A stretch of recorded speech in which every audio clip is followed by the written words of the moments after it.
तो quick revision के show में आज का अगला टॉपिक है पेरिस ओलंपिक 2024।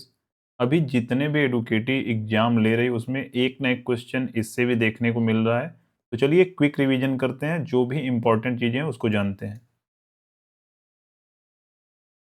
तो सबसे पहले पेरिस ओलंपिक 2024 में आयोजन का विवरण हम लोग जानेंगे। तो मेजबान शहर कौन था?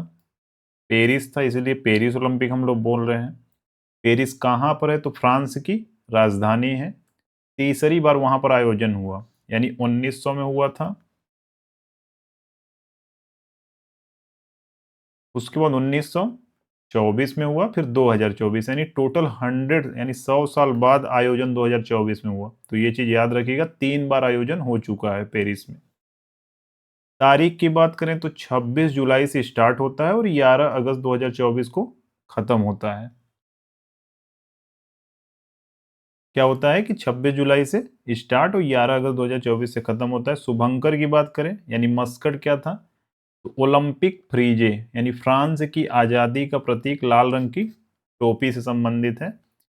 तो ओलंपिक फ्रीजे याद रखिएगा, किससे संबंध है? तो फ्रांस की आज़ादी का प्रतीक लाल रंग की टोपी से संबंधित है। आदर्श वाक्य क्या था? तो आदर्श वाक्य अगर हम बात करें तो गेम्स वाइड ओपन।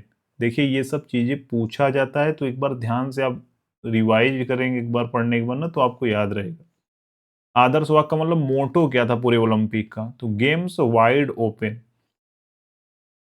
अब यहाँ पर देखिए लिखा है ओवररन्स ग्रैंड लेस जिक्स, दूसरी भाषा में हो सकता है लिखा हो, लेकिन आपको याद क्या रखना है? Games wide open.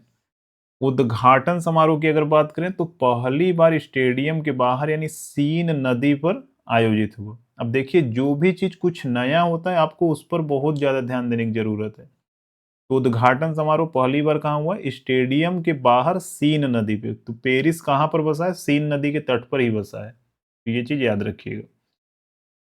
अब पदक तालिका की बात करें और भारत उसमें कहाँ पर है, तो ओवरऑल देखिए टॉप 3 में कौन है? तो अमेरिका हमेशा पहले दूसरे बना ही रहता है, तो पहले नंबर पे अमेरिका था।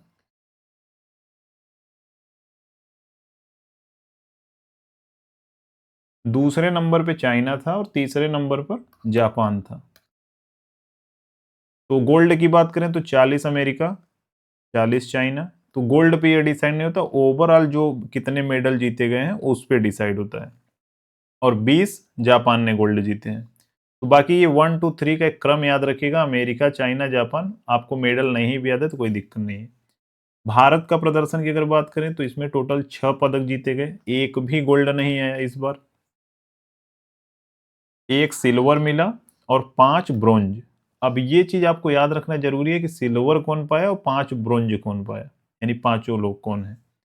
तो ध्वजवाहक की बात करें, यानी ओपनिंग सेरेमनी में जो ध्वज लेकर चलते हैं उसमें कौन था? तो पीवी सिंधु थे बैडमिंटन से, और शरत कमल थे टेबल टेनिस से। ओपनिंग में कौन कौन था? पीवी सिंधु और शरत कमल।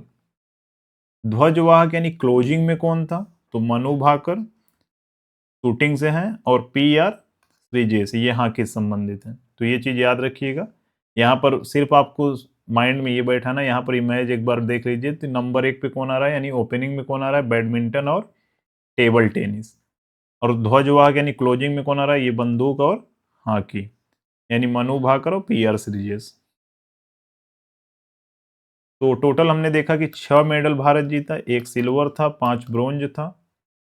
कितने नंबर पे आया भारत ओवरऑल? तो यहाँ पर भी लिखा है वो चीज, 71 नंबर, यानी पूरे लिस्ट में 71वें नंबर पर भारत था। तो इस बार कोई गोल्ड नहीं है, वो चीज आप देख ही रहे हैं। कई ऐतिहासिक रिकॉर्ड बने, उसको भी जानना जरूरी है, तो चलिए उसको जानते हैं। नीरज चोपड़ा एथलेटिक्स यानी भाला फेंक में इन्होंने ही क्या जीता? सिल्वर जीता। बाकी 5 ब्रोंज जीते गए हैं। तो जेवलिन थ्रो में सिल्वर। निशानेबाजी में महिलाओं की 10 मीटर, ये चीज याद रखिएगा, पूछा जाता है कि 10 मीटर एयर पिस्टल में मनु भाकर ने क्या जीता? ब्रोंज जीता। और मनु भाकर और सरबजोत सिंह यानी निशानेबाजी में ये भी, यानी डबल मेडल आया है इस बार निशानेबाजी में। और मनु भाकर दोनों में जीती हैं, तो ये भी एक रिकॉर्ड ही बना है। 10 metre air pistol mix team में भी ब्रोंज जीता गया है। तो 2 निशानेबाजी में और एक जैवलिन थ्रो में। स्वप्निल कुसाले की बात करें तो ये भी निशानेबाजी में जीते हैं। पुरुष की 50 मीटर राइफल 3 पोजीशन में इन्होंने भी ब्रोंज जीता। भारतीय पुरुष हॉकी टीम भी ब्रोंज जीती है। अमन सेहरावत कुश्ती में याद रखिएगा 57 किलोग्राम में ये क्या जीते हैं, ब्रोंज जीते हैं। तो एक बार फिर से आप रिवाइज कर लीजिए। नीरज चोपड़ा, मनु भाकर ने 2 जीता, यानी 3 तो ओवरऑल किस में है, निशानेबाजी में। पुरुष की 50 मीटर पोजीशन में स्वप्निल कुसाले, भारतीय पुरुष हॉकी टीम ब्रोंज, और अमन सेहरावत 57 किलोग्राम कुश्ती में ब्रोंज जीते हैं। अब इस बार रिकॉर्ड क्या रहा, तो मनु भाकर का इतिहास क्या है, क्योंकि आजादी के बाद एक ही ओलंपिक में 2 पदक जीतने वाली पहली भारतीय कौन बनी है, मनु भाकर, याद रखिएगा ये चीज। नीरज चोपड़ा की निरंतरता की बात करें तो ओलंपिक में लगातार 2 मेडल, क्योंकि टोक्यो ओलंपिक में क्या था, गोल्ड था इनका, और पेरिस ओलंपिक में यानी 2024 में क्या था, सिल्वर था। तो ये चीज याद रखिएगा, कंफ्यूजन नहीं क्रिएट करना है। इस वाले में जो 7 अगस्त को ही डिसाइड किया गया था कि जेवलिन थ्रो दिवस मनाया जाएगा। तो ये एथलीट में 2 पदक नीरज चोपड़ा ने एक तरीके से ये भी रिकॉर्ड बनाया है। हॉकी टीम का जलवा क्या है कि लगातार दूसरी बात ओलंपिक पदक, यानी टोक्यो और पेरिस में 52 साल बाद ऐसा होता है कि दोनों बार कुछ न कुछ मेडल जीत कर ही आए, चाहे वो ब्रोंज ही हो। तो महान गोलकीपर इसमें PR श्रीजेश का ये आखिरी टूर्नामेंट था, कौन वाला, 2024 वाला। एक और ये रिकॉर्ड बना है कि 21 वर्ष की उम्र में ओलंपिक पदक जीतने वाला कौन बना, यानी भारत के लिए ओलंपिक पदक जीतने वाले सबसे कम उम्र के पहलवान कौन बने, अमन सेहरावत।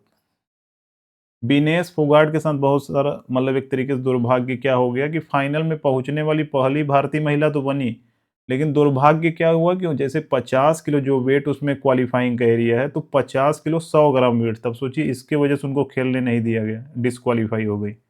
तो विनेश फोगाट याद रखिएगा ये डिस्क्वालीफाई हो गई हैं, तो ये क्वेश्चन बन सकता है।